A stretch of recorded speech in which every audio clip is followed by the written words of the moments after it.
Hello everybody, my name is Aceface. Today I'm going to be trying a 10 million ISK Talwar to be able to do solo T2 Abyss, and that is specifically Dark Abyss. And if I'm able to get this to work, then that'll be a really good thing, because this ship, as I told you before, is worth only 10 mil. This is a Talwar destroyer, and if this is able to do T2 Abyss solo, they'll be able to get about the whole ship back almost in one run. So that'll be really good for like just something cheap that can earn money. So let me go over the fit. So how it's working is that I'm using these rocket launchers. And the rocket launchers is so that we have as much DPS as possible. And also the reason is because in the dark filaments, these ones right here, it makes it so that the optimal range of turrets is a lot smaller. So most things will not be able to hit us. For example, Charybdis Tyrannus will have big problems hitting us because his or her range is going to be completely reduced a lot. Also, Triglavian weapons are going to be reduced significantly so that we can easily kite them. Also, the velocity of all ships is boosted significantly. Like, I don't know how much it is, but it is a lot. So we'll be going really fast. So not only will the enemy ships have very short range, it'll also mean that we're going really fast. So we'll have a very big ease at avoiding damage. So usually I would go for light missile launchers to have like good range so that you can like kite. But I don't think that'll be necessary here because the rocket launchers are going to be really good. And also something I wanted to note is that in the dark sites, you know how I'm saying that turrets weapon ranges are reduced? Well, that's not the case for missile launchers. Missile launchers are completely normal. It's just turrets. So disintegrators, railguns, blasters, you know, that kind of turret-based weapons, these kind of ones here. They have their range reduced, but no missiles. So that's why it's advantageous to use a missile-based ship in the Dark Abyss. So let's start this. You need obviously 2 filaments, and obviously you need to be in a fleet to be able to do this. And I'm going to do this solo. You can also do this in 2 people, but I do this solo because that'll be most like efficient in terms of ISK. Like if one person, if you're doing 2 people, then you will split it 2 ways. Okay. Let's go and go into the T2 Abyss. So I'm not using any implants, as you can see here. Character, and we go on the implant augmentations, no implants. I think that this is a really like I've got good skills, so and it's quite a tight fit, so it's not so like alpha clone friendly. I think an alpha clone will be able to make this fit by putting a compact medium shield extender. But everything is able to be flown by alpha clones. Like all alpha clones can use rocket launcher 2s and all these modules. It's just that maybe fitting will be a bit of an issue, but that shouldn't be much of an issue. So let's go here. Let's see how this goes. So we've got some Drekavacs, some Kikimoras. Let's see how this goes. Also, one thing I would want to note is that another reason is that I'm using the rocket launchers is because they have a lot more DPS, and it's important to have DPS, especially in the dark ones, because the dark ones, the dark filaments, they have like you will have DPS issues because the thing is, not in most Abyss sites, a certain resistance is reduced a lot. For example, electrical sites, you have the EM resistance is reduced a lot. In Exotic Abyss, kinetic resistance is reduced a lot. But in the Abyss of the Dark, or the Dark Abyss, then there's no resistance reduced, so you can't target a particular resistance. This means that you'll be effectively doing less damage because the enemy ships are going to be a bit tankier, and because of this will cause problems, because if you don't have enough DP or you're not killing stuff fast enough, you could maybe get into issues where the timer actually at the top left here runs out. And you see here they've got this cloud, a speed tachyon boost cloud, and that is actually making that Kikimora just fly so far away. You see how he just went 2k a second for a few seconds. Let's orbit this guy again at 15 kilometers. I think that's a good range, and we'll have to start shooting again. These rocket launchers are boosted quite significantly by the modules I've got on my ship. So I've got 18 kilometers here. Okay, that Drekavac is hitting me pretty hard. We've got a hydraulic bay thruster and an optimal range thing that helps us with the range. Let's go and get a bit closer because we're not doing enough damage. We need to get a bit closer to these guys. There, now we can start shooting. And let's lock up this guy again. The Drekavac is probably going to miss a lot because we're just going pretty fast and we're using Afterburners. So we've got a very tiny signature. Okay, he's hitting quite a bit now, but we've got tiny signature radius, so it should be quite easy to keep at range. Let's see if we can maybe pull a bit of range actually, because he seems to be doing pretty good. He's got pretty good tracking. Let's see, what is the optimal range for this Drekavac? Because I know it is 30 something, so I think it's yes, minus 50%. So I wonder if it'll stop going now. Let's orbit at 15. Let's see if that works.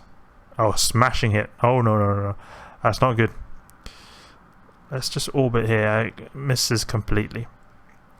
We can orbit just like this, and I think that'll be good. Because we have to be in range to be able to do damage, but it's just a bit scary. Because the thing is, disintegrators, I've mentioned this before, they have got pretty good tracking. In fact, they've got one of the best tracking weapons in the game. The thing is, if you get out of their optimal range, they will turn off, and also their spool up will be negated. This really is like a downside to them, but the upside is they have got really, really good tracking, and this makes it so that small stuff has a hard time speed tanking the disintegrator based weapons like the Triglavins. You'll notice that if you orbit a Vedmak, for example, or a Drekavac, then it's going to be pretty hard to get underneath the guns of the Drekavac. It's not an easy thing, because I tried that before in I can't remember what it was I did it, but there was some frigate or destroyer bit I tried it in once. I was like, oh, I think actually it was a Corax I must have tried it. And what happened there was that I was just like, oh yeah, you know what, I'm going to be able to orbit it at 500 meters, right? But it did not work out at all that well. I got almost completely annihilated. The good thing about these dark sites is we're going so fast, so we're actually able to, even though we've got a afterburner, we're going a lot faster than we'd usually go. So usually we go about 600 meters a second. Now we're going almost going 1k a second, and I think that's just really good, especially with this tachyon cloud. This is the thing, imagine a frigate with MWD going in a tachyon cloud, this whitish cloud you can see over here, in a dark site. The speed you'll go will be about, like, I think it'll be over 10k a second easily, because you'll go just so damn fast. In fact, I'll probably try that in some, just for the fun, you know. I want to see that. That'll be so fun to see like a really fast base ship. We'll find some really fast ship and do it. Maybe even in a T0, because that'll be just extra safe. I don't know if the clouds spawn in the T0. I think they do. But we can try that. For example, I don't know, something like a Dremiel, or maybe even an Interceptor that goes really fast. One of these really fast ships. And then we put a big MWD on it. And then we go into dark side. And then we go into also the tachyon cloud. That's going to be really fast. Okay, so we've got some rogue drones, the rogue drone battlecruisers. So these guys, they're not going to hit us at all that well, because their range is reduced. I'm going really fast, and I'm pretty small, so they're not able to do anything. You'll see when these frigates are going to have to get really close to me to do damage, because already the rogue drone frigates have very, very, very short range. They have very short range, and if they they have to usually get really close to me to be able to do damage. Thing is, now the range is reduced even more, so they have to get extremely close to be able to do damage. And in fact, I don't know if their AI is adapted to be able to do damage to me in the dark sites, because the thing is, as far as I understand, the AI of ships is programmed to be like, for example, okay, orbit this guy, I don't know, 10 kilometers. And usually their optimal range will be like 10 kilometers, so the AI will be that, okay, you orbit it at 10 kilometers, right? To be able to be in your optimal range. But I don't think their AI changes in the dark side. So if they have a 10 kilometer optimal range, they'll have a 5 kilometer optimal range. And then if they're orbiting still at 10 kilometers, then they will still, even if they can get closer to me to do more damage, they won't do it, because the AI is programmed. I'm not 100% sure. The thing is, the reason I think this is because when I have gone up against these enemy ships in dark sites, I've not actually noticed them behave particularly differently. For example, I've not noticed those rogue drones. They always usually orbit at 5-6 kilometers. Nothing unusual right there. Okay, now we're orbiting a bit too far. Let's orbit at 10 kilometers, because our optimal range on these rockets are actually 18 kilometers. These are one of the worst spawns you can get in a dark site, because the abyssal overmines are one of the worst in terms of time it takes to kill them. They've got so much HP to get through. It's a real big grind to get through them. But it's not that much to worry about, because it's a big ship, always got very clunky weapons, so it's very easy to speed tank them, especially in the dark side. let's lock up the bioadaptive cache just to have it ready to grab. The reason I'm going for the bioadaptive cache is I'm just curious. Like usually I would not do it when I'm doing these tests, because these tests are just for like, you know, just to see if we can actually do this concept right here. But I think that it will be interesting to just see how much we would get and if we could earn back the entire ship if we do complete this site right here. The time seemed to be pretty good. We finished the first wave in under 5 minutes, I think. So that is pretty good considering how it's a dark site, so it's going to be a bit harder. The DPS I've got is pretty high, 340 DPS in these Scourge Rage rockets, and you know, these missile guidance computers and those extra rigs make it so that I have a decent 18-kilometer range. So I'm pretty happy with how the weapons turned out. But this Abyssal Overmind, it seems to it's taking quite a long time to get through this one. You can see here. The shield resistance is highest in the explosive one, actually, and that's exactly what we're doing. Because the reason it's important to go with explosive stuff with the Talwar is because the Talwar only gets bonuses to its explosive missiles. So not the EM ones, not the kinetic ones, only the EM ones. And it's a bit annoying, but I understand why. Because the thing is, you've got ships like Amar ships or hybrid weapon-based ships like, for example, the Thorax. They've got only specific damage types they can do. For example, beam-based ships like Amar ships, they can only do EM and thermal damage. They can't do any other damage type.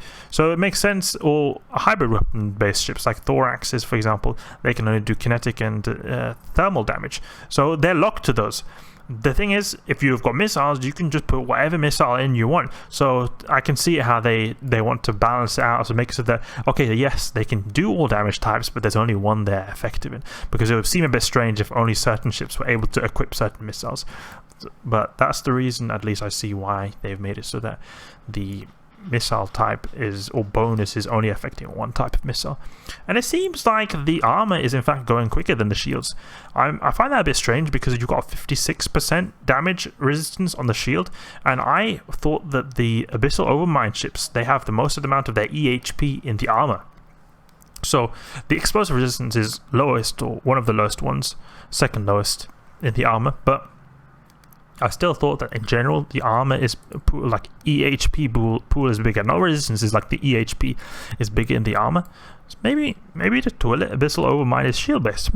The thing is, Galenta based ships like this Dominix over here, well, it's a rogue, like a infested Dominix. They're not usually based on their shields, so I'm a bit confused right there.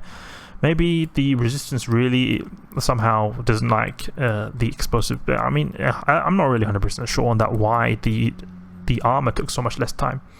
So it seems like we've got a good time here. I mean, this is a very unlucky spawn, but we're getting through it. We're like, I consider 5 minutes per wave to be good, so we're going just above 5 minutes now, and that's still enough to get through. As long as we're below 6.5 minutes, then we'll survive.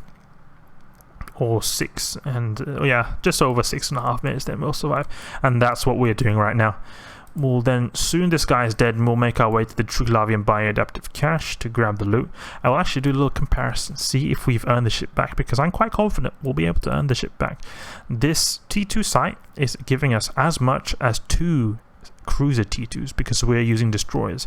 The destroyer filaments are made, I use 2 filaments, and that's what destroyers are made for. So I can have 2 destroyers doing this site, but I'm only doing it 1.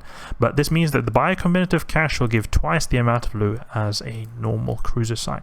And this also means that this is about the same amount of loot as a T3, because T3 sites give about double the amount of loot as T2s, T4s give double the amount as T3s, etc. So this is pretty decent. If I hear people, they want to do, many people ask me, like especially new players, they say, what Gila fit should I use for T3?